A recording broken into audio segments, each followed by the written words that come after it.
5 by 2 I there. bet the sides of the barrels, just tighten them down so they're just barrels. So you get them. Yeah, nice barrels. Scott. How you doing, Bob? Good. Did you know I had a YouTube channel? Yes, actually I watched a couple of your videos. Did you really? What do you think of me putting a few seconds of you on one of my videos? Oh boy, that's scary. Scary? Okay. All right. Well, I'm gonna, if you don't mind. People are gonna want me to do their stuff. Well, that's a possibility. Yeah. About 20,000 makes your life a lot easier. Let me ask you a question or two. Sure. Okay. So, how many loads of honey you hauled for me this year? Oh boy. I don't At least know. a dozen for sure. Somewhere in there. Yeah. So the last load was from North Dakota. Yep. Now this load just came from New York. Okay. Looks like you loaded the trailer pretty good. So that leaves a half a load behind. Yep. About a half a load there. You can try to get another half a load out of New York. 39 barrels left. Oh, okay. All right. Scott has a very light trailer and light truck. He can haul a lot of honey. 70 drums, usually at least. Sometimes, most trucks can only get about 65 or 66. So why is your truck so light? I know your trailer's obviously light, but your truck seems to be lighter too. I don't eat as much. You don't? Yeah, okay. Well, you're a traveling man. He's hauled honey out of Wisconsin, South Dakota, North Dakota. Yeah, gosh, Florida. Since Thanksgiving. So. Haven't been home since Thanksgiving. Yeah, Oh I'm my. gonna go home and spend some time with my family after this. So Okay, good for you. see how they're doing. Good Christmas at home, absolutely, Yes, yeah. I'm excited. So you haul a lot of bees to California every year for John. Yeah, I take the bees for Knox from Wisconsin down to Florida each year, back and forth, and then I take them out to California for them each year. Yeah. Back to California. How many loads of bees you haul out of the north this year? I think there were 7 coming down, there'll be 7 going back, and then 2 out to California. Okay. Yeah, John's only going to take 1 load, he said. Oh, yeah, now he changed his mind, it's going to be 2. It's going to be 2, okay. Yeah, I think he's thinking more about selling nukes and making queens and stuff and a little less California. I heard the price in California is down about $20. I think that's part of his decision. Something with the groves are a little bit short out there too. Yeah, yeah.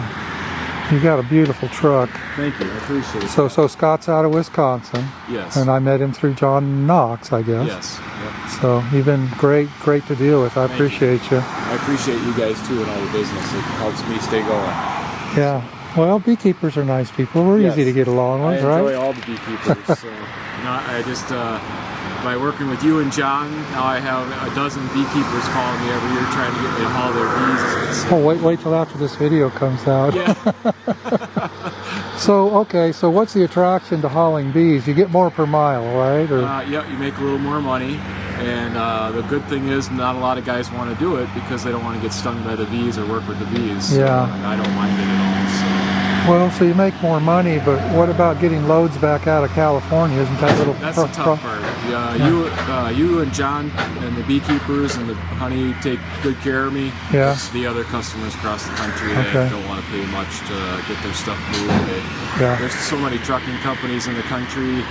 Even with the government saying there's a shortage of trucks, there's plenty of trucks and drivers. The companies just try to get the rock bottom dollar, and until they can't, they have to start raising their prices. Yeah. So. Well, you know, I've gone through brokers some in the past, and I really don't like doing brokers. I feel like I'm giving a lot of money to the broker that should be going to the driver, you know? Yeah, it's probably a good 25% of what your freight pay is goes to the broker. So that's a lot. It is. It's quite a bit. So the fuel prices have been coming down a little? Yep.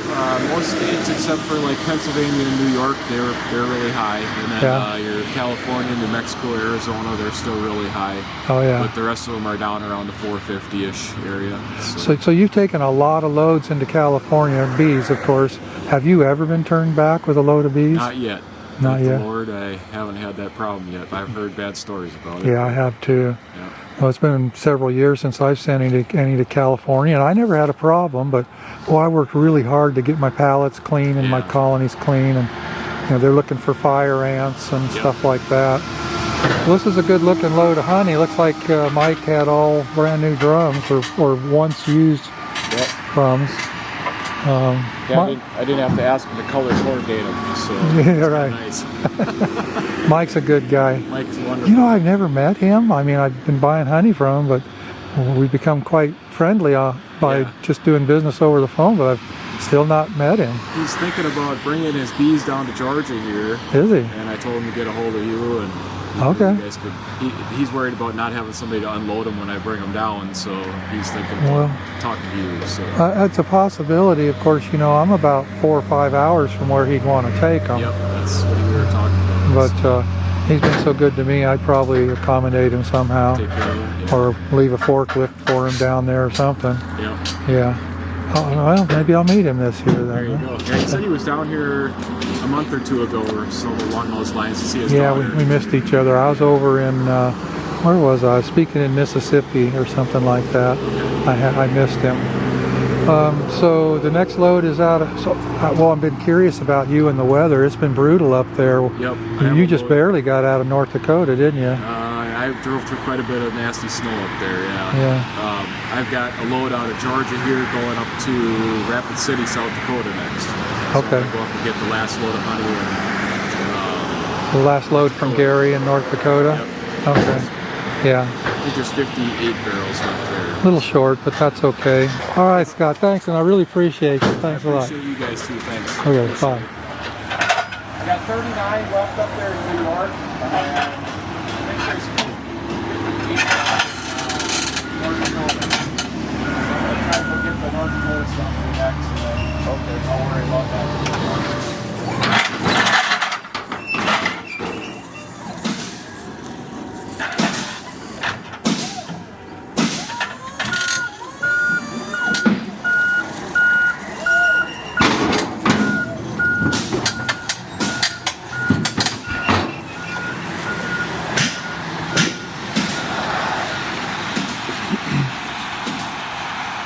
These look like really nice barrels, but they have one issue.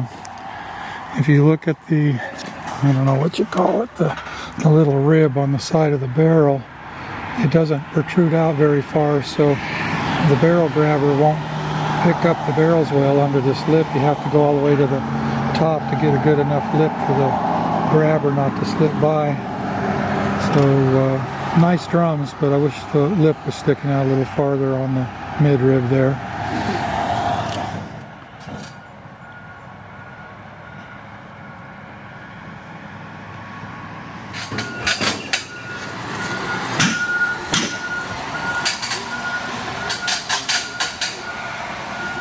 Aisleways are getting kind of small in the warehouse. Things are getting full. Here's Selena moving bottom boards up to the big building to get painted. She's been working on bottom boards for Hive Life. Let's go on down there and see what the shop's looking like. So it looks like you're burning through the material here, Jason. Yeah, we're getting there, Dan. We got the leftovers for future stuff. Yeah, well. Coming around. So, what's on the agenda for today? Oh, we're finishing up some A-frame lids. We got some A-frame double screen boards we're working through. We got some new box pieces that we're working on. So we're just trying to bring a lot of it together here close to the end. You're about 3/4 through the stuff for Hive Life, aren't you? Yes. Yes. Yeah. Seth? Hey, Bob. Haven't seen Seth yet this morning. What you cutting? 1x4? Yeah. Yes, sir. Yeah. We actually get in pressure treated wood to make strips and things for these hive parts. We bring it in several months ahead of time and let it get real dry. Invariably, when you pick up this pressure treated 1x4, 1x6, 1x8, it seems kind of wet. And we actually put stickers in between it and let it sit for a couple of months so it'll get good and dry. And that way, not only does it cut better, but it doesn't shrink when you get it on the bottom boards or lids or whatever you're putting it on. So it's been nice having 2 table saws, hasn't it? Mm-hmm. Yeah, that's working out really good. Well, it's raining, it's cold. I guess you'll be inside all day today. Yay! Yeah. Okay, so you got the second round of oxalic finished yesterday. Yeah. You had a few bees flying towards the end, didn't you? Yeah, oh yeah, they were coming out at like 47 degrees. I was kind of shocked, but Well, they'll do it, I know. I'm they sure. need to. After they've been confined for a while, they got to get out and defecate, you know, so warm up a little. Do the Caucasians come out in colder weather too, or is that just I really do believe they do. I also believe they come out if it's, you know, raining lightly. Sometimes they'll still work when the Italians won't, but I think they come out 2 or 3 degrees cooler than that. You must be just about sick to death of making bottom boards. We're just about done with the 10 frames. Just about done with the 10 frame, couple 108 frames and you'll be done. Yeah. Well, they've been looking pretty good.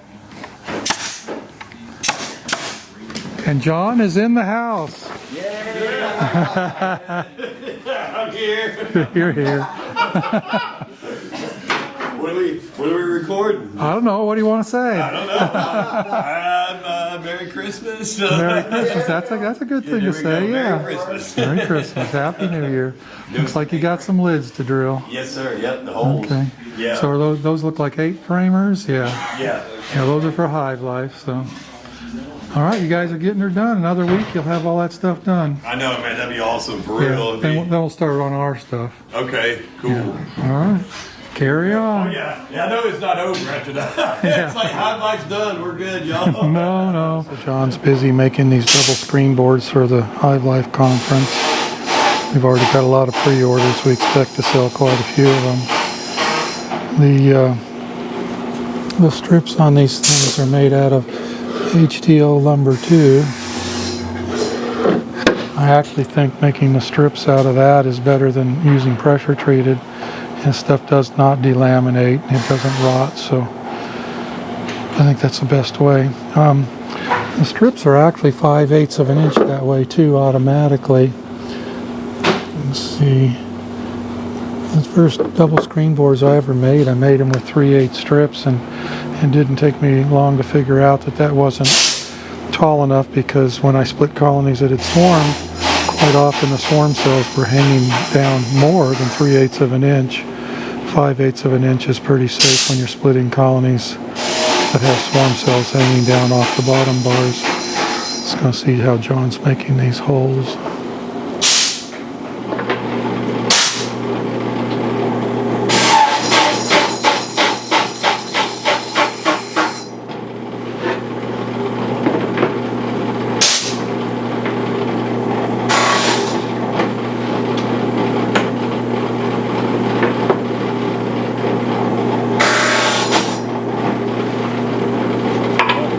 Looks good. Okay.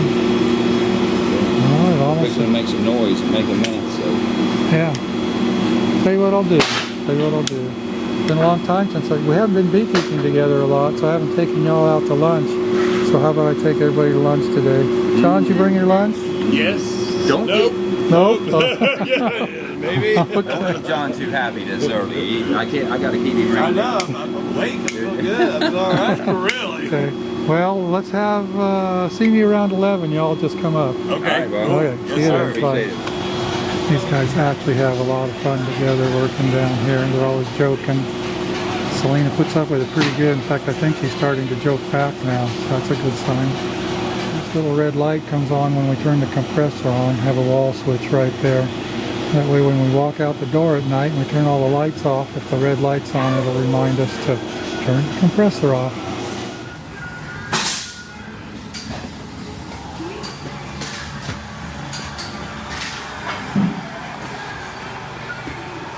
Okay.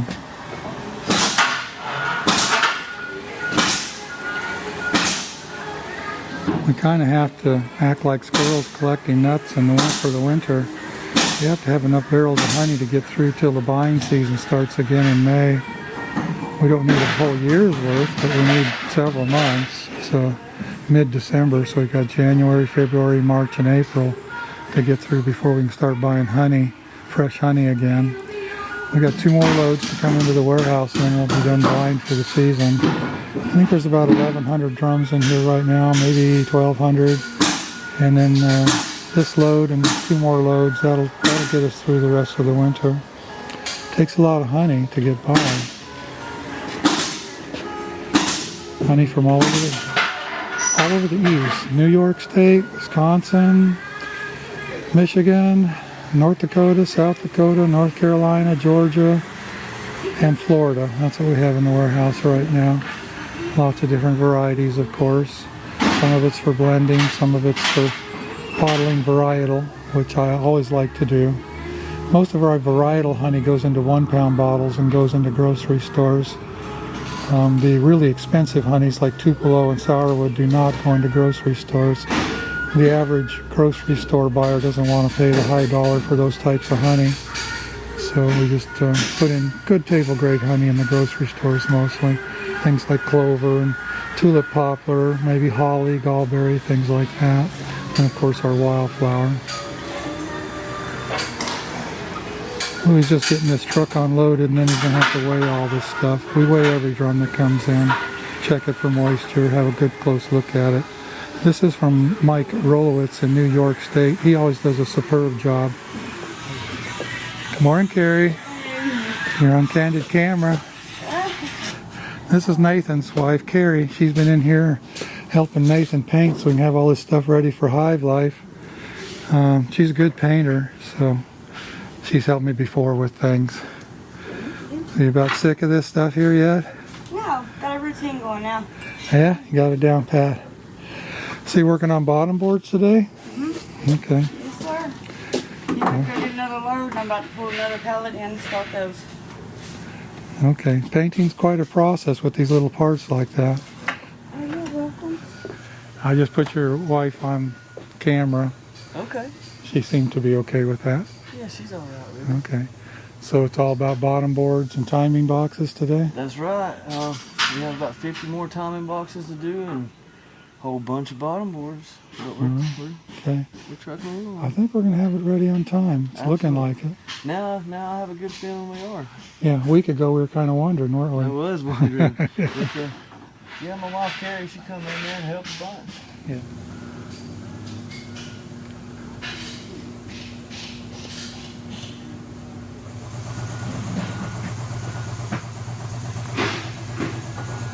I just got this pallet of wax in from another beekeeper. This is beautiful wax, extremely clean color. I like using this kind of stuff for making candles. Some of our wax isn't as light as this, so we choose the task to match the color. This will go to candles right here. This is beautiful. And Dave is wearing himself out on nuke boxes.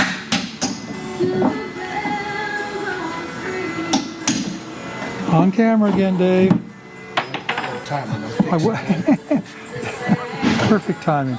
Walk up when he screwed up. Sometimes it's the wood grain. It's the wood. Oh no, it's not the wood grain.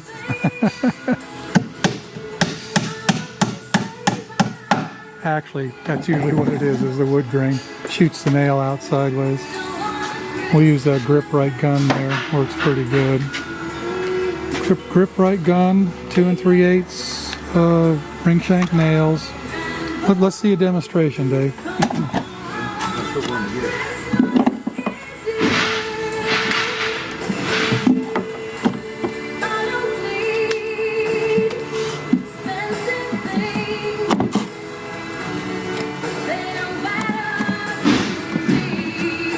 I already know what he's going to do. He's going to pre-drill the nail holes on the ends here so the wood won't split.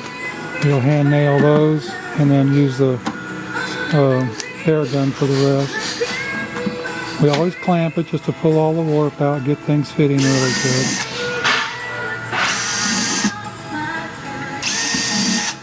"16" drill bit.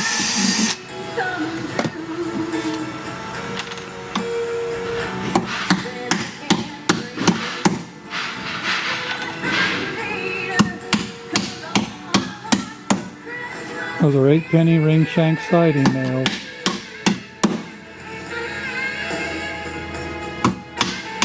The reason we use siding nails is we get a lot less splitting because they're a little skinnier, but they're still as long.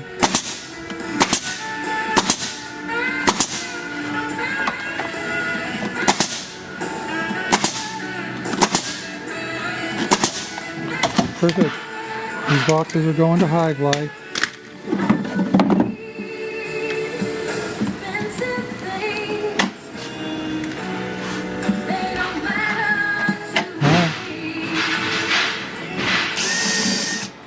occasionally get asked about these little benches we use for putting boxes together. It's just really simple. It's meant to keep the box square while you're building it. It's, let me see, I'll put it up on the bench. It just keeps the box square. The back is 16 inches high, the side's 16 inches high, the bottom is 20 inches out, and everything is square. And it makes it really easy to keep the box square while you're nailing it together. It's just sitting on about a 16-inch base. This is really kind of funky and built out of scrap wood, but I think a viewer can get the idea of what we're doing here. This helps keep the box square while you're nailing.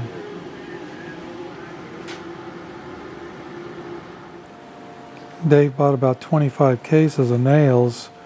They've been a little tricky to get at times here lately. Kind of that supply chain problem we've been having.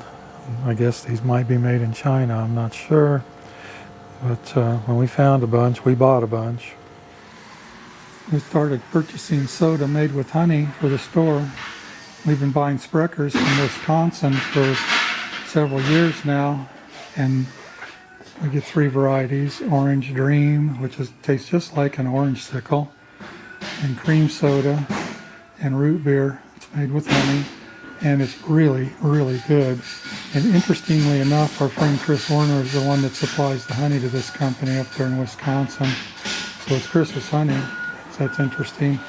And then we started buying this product from Rev Honey, R-E-V Honey. It's pretty good, interesting stuff. It's got green, some of it's soda, some of it's honey tea, carbonated.